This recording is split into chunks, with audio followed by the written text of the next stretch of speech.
All right. Good enough for the likes of him. We are now embarking on the fourth Hermetic Principle in this series of going through all seven individually. And if you've been following along, I've just been sort of building up from the first Hermetic Principle of all mind,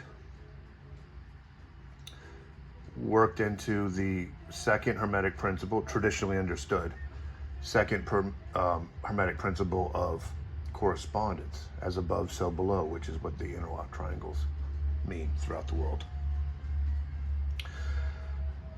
Working into the third principle of vibration, everything moves, everything vibrates, nothing rests. Everything is in motion within consciousness. Everything perceived to consciousness, to mind, operates that way. And qualified all of that.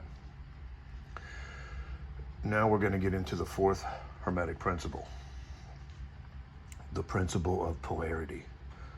Pluses and minuses. Polarized things. So I've got some illustrations to get started with. Poles.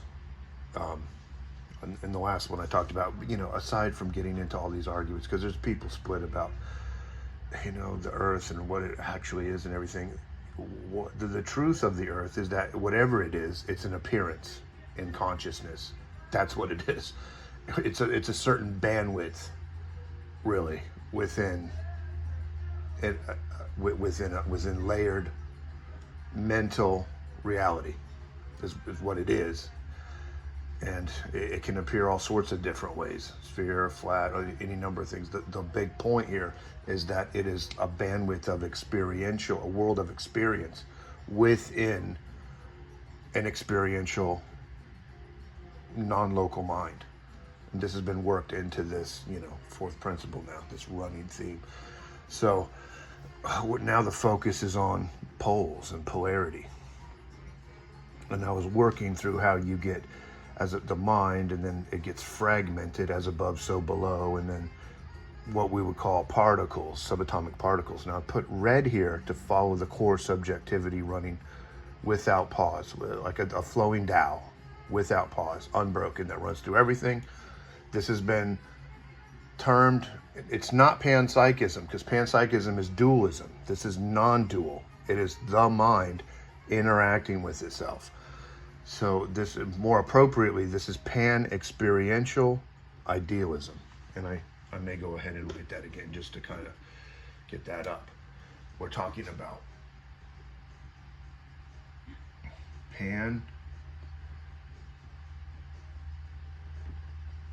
Panexperiential Idealism, meaning all is mind.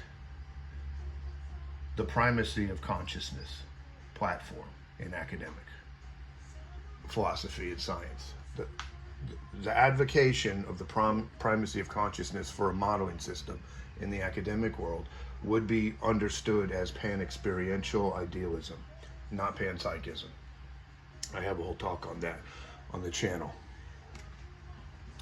But I want to keep it in the forefront as I go along and not lose focus. So within the scheme of Panexperiential Idealism, which applies to all the idea, the model of Analytic idealism, the model of which is a philosophic approach, like a philosophy of science approach, or but a philosophy of mind and science in a way. It's using science to make an understanding made about the primacy of mind.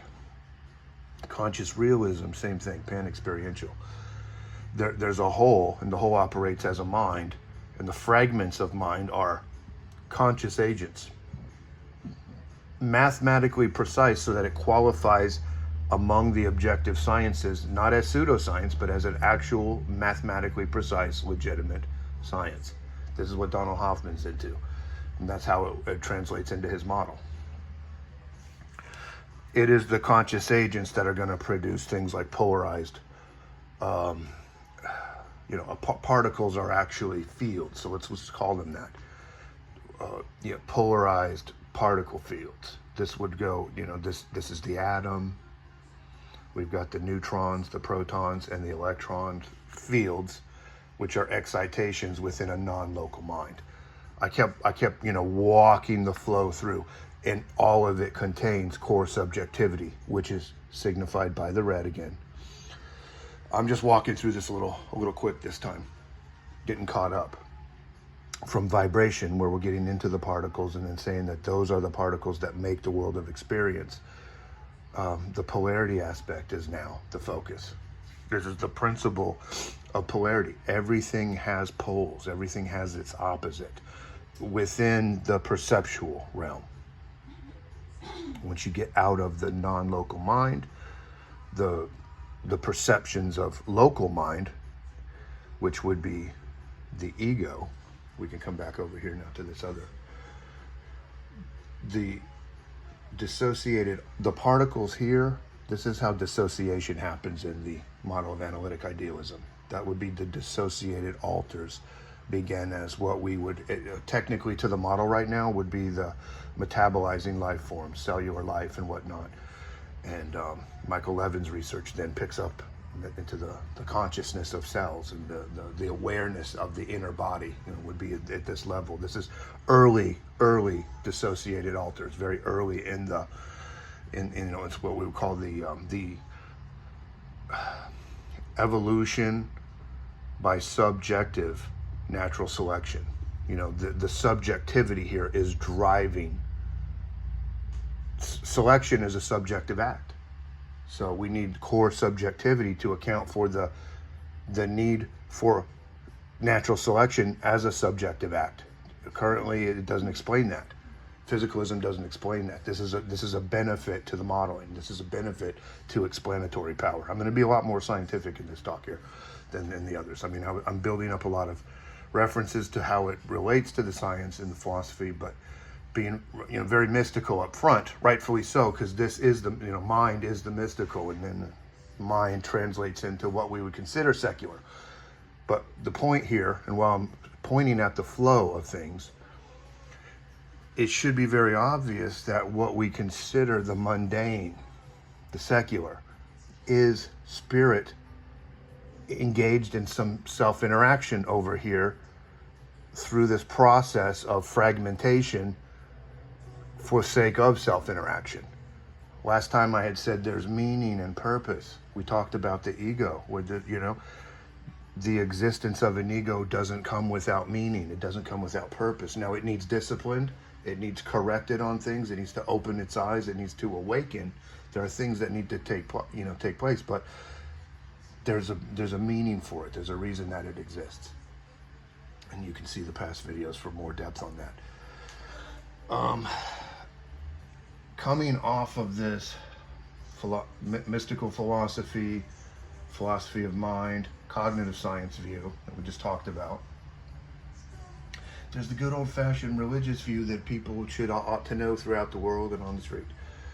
The garden. We talked about how, in past videos, about how mythology is written in the language of symbolism and metaphor and allegory. Obviously, the two trees in the garden represent the tree of knowing polarity, plus and minus, which is this is polarity in Genesis,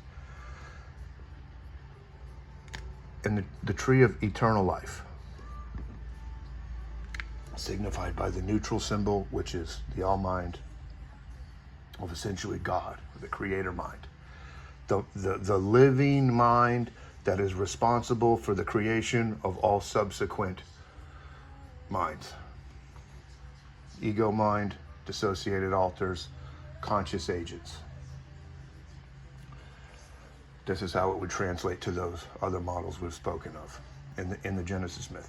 That old symbolism contained there is old Neoplatonic, Hermetic, Thothic, and arguably older than that, older than what we have names for, knowledge that has passed down in the world through the years for various reasons. One glaring reason is that the ancients themselves were claiming that previous advanced cultures existed and have gone down.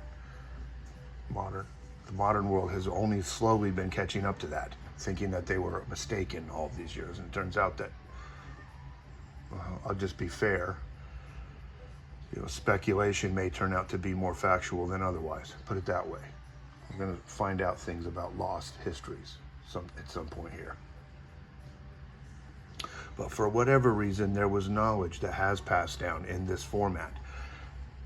And we know this because, like the Hermetic, as above, so below, this is a very ancient symbol. The Ouroboroses, like I have all over me, they're very ancient symbols. They're all over the world. All cultures have a different style of these things. All of this stuff is about balanced polarity. Abraxas, upper nature, solar symbolism, intellect, higher nature, lower nature, intuitive, subconscious mind, the depth, the mystery, the darkness. It's all symbolized together. So the plus and the minus of the mind. And I need to work it into that. So this whole garden thing is also an allegory about spiritual things are mental things. Things of the soul have to do with consciousness and mind. When you understand these things at depth. While we're looking at polarity, when we're in the awareness of personal mind, which is an awareness of ego mind, lowercase e. This would be the above,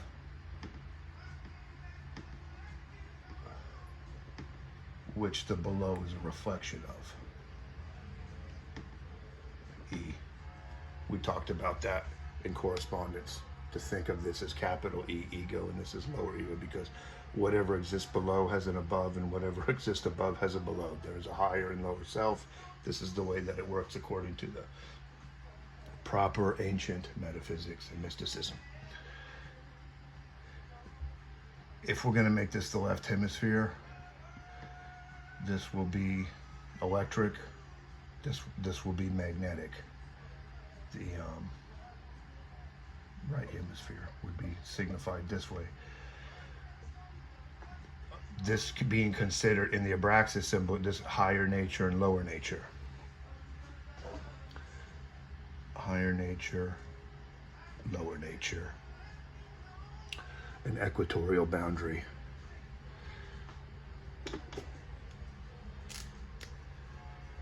Pineal gland. So we were talking about how the magnetic toroidal field structure is really what causes this self-simulated experience in mind. It sets up polarity. The torus establishes from formlessness, from transparency comes form this way, by establishing the poles of polarity, which also establishes an equatorial boundary. To make this more precise, I can show the little vortexes that go down in a crude way, but intrusion, extrusion, magnetic, electric. This is going to base all form. Subatomic particle fields, the atom fields, this is what makes the fields, with the self-excitations within the unified quantum field of non-local mind, to put this in scientific terms.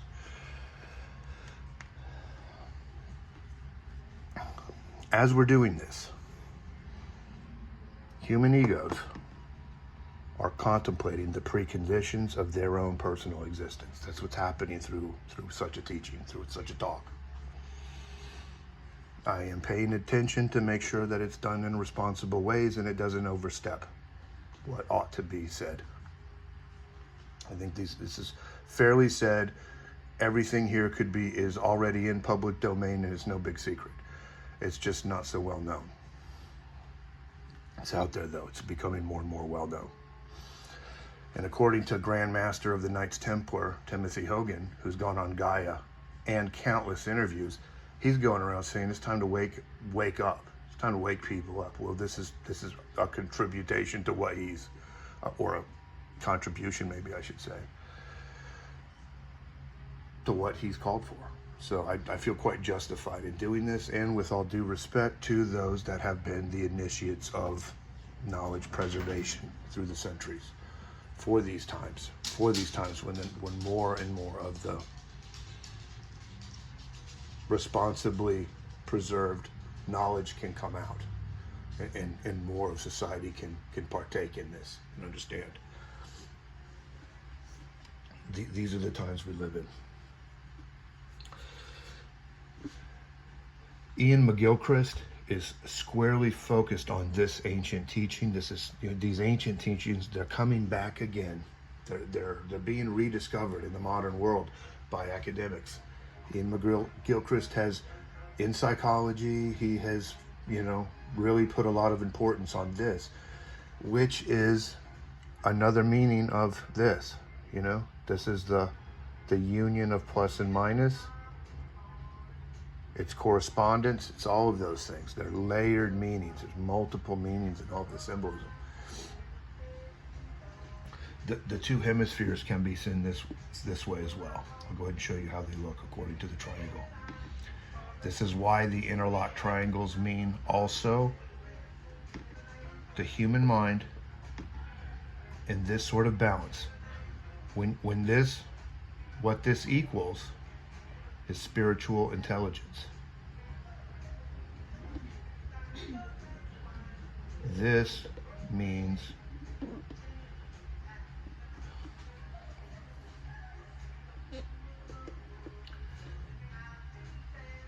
let's do it this way.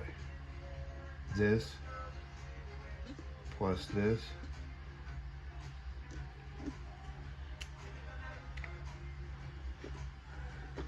intellect, sacred masculine, plus sacred feminine, which is balanced mind, equals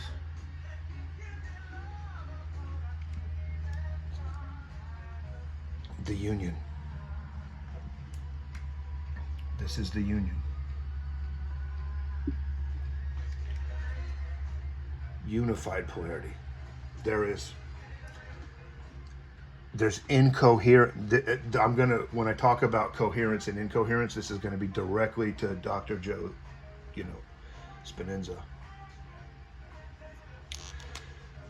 That's like combining McGilchrist and Dr. Joe. It's all about the hemispheres, McGilchrist, and it's all about this coherence. The halo, that sort of thing. The coherence of the mental hemispheres. So the idea of in the garden is that you have it's a mental garden through this analogy, through this metaphor, where you have the eating, where it can happen, where you can have the tree of knowing good and evil and the tree of knowing eternal life. The gods have that knowledge. So it's like the gods are framed as the Elohim are the gods, retelling of the Anunnaki. It goes back and back and back, but they're plural. So the godlike beings is what they're talking about in the garden myth. And this is what they have access to. They know polarity, but it's balanced.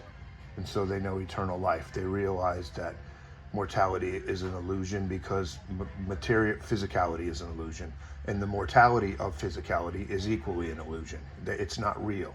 This is the knowledge of eternal life, knowing that regardless of how things seem or appear, the reality is eternal. Knowledge of the tree of knowing eternal life, that gnosis.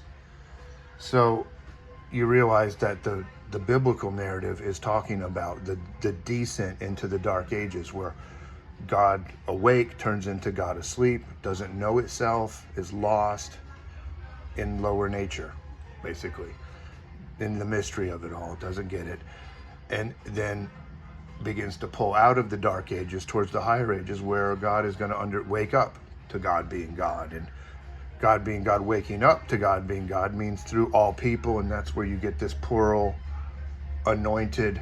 Christ means anointed, and it's King David was all these different people were anointed. And then you can see in St. John that It also calls for that too, with the plural reference to the Elohim. It's talking in, isn't it written in your law? I have said you are gods. You know, it's talking about the gods of Genesis, the Elohim, the Anunnaki, those that have the knowledge of knowing eternal life as well as knowing polarity.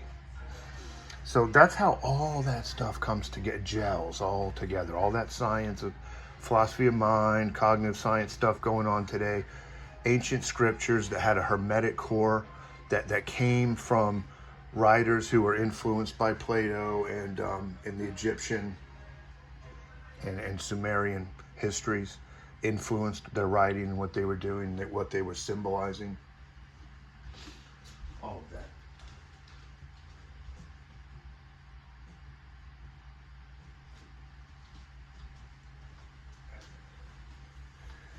It all has to do with the topic of the Hermetic Principle of polarity, the pluses and minuses. And so there's not a whole big thing to do on this because I've really got in depth bringing us up to here. This is just another piece of the puzzle, and just here's how this focus on polarity fits into the big picture of philosophy of mind, cognitive science, popular Western religion, the Judeo-Christian tradition. And in the last one I mentioned that there are always parallels to this within Taoism, the Eastern Vedic traditions of different kinds of schools of Hinduism and Buddhism.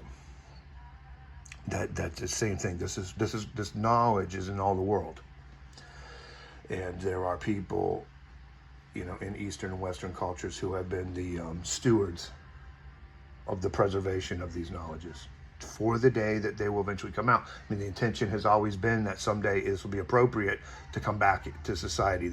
And the time that's appropriate is sort of understood as when it sort of naturally begins to get remembered at mass scale or larger scale. And that is happening now. So that's why there's a lot of activity, and that's why Grandmaster Tim Hogan has said, wake up. It's time for people to wake up. That's why. There are people that are in the know understand that this is a time for waking up. And that talking like this and pointing these things out is in context today. It's what needs to be said. It's the truth as well as we can have it in a coherent way through the intellect. There is, and admitting that, yes, the idea of this is to be able to direct attention from the person back to the mystery of its own personal being, and that's God, and that's mind, and that's spirit. What that is consciousness. It's awareness itself, and it's within everybody. It's all inclusive. It's omni. It's non-local mind that is the source, end, and supporting ground of your own personal mind. It is the spirit and soul of things. To understand those terms in a more scientific way, which helps for clarity for some people. Talking only in the religious terms loses entire audiences. So it's important that it's understood in all conceptual ways or conceptual languages. As I mentioned last time, it's like Pentecost or something. Oh, you going to talk in doggy language? You want to talk in doggy language? Okay.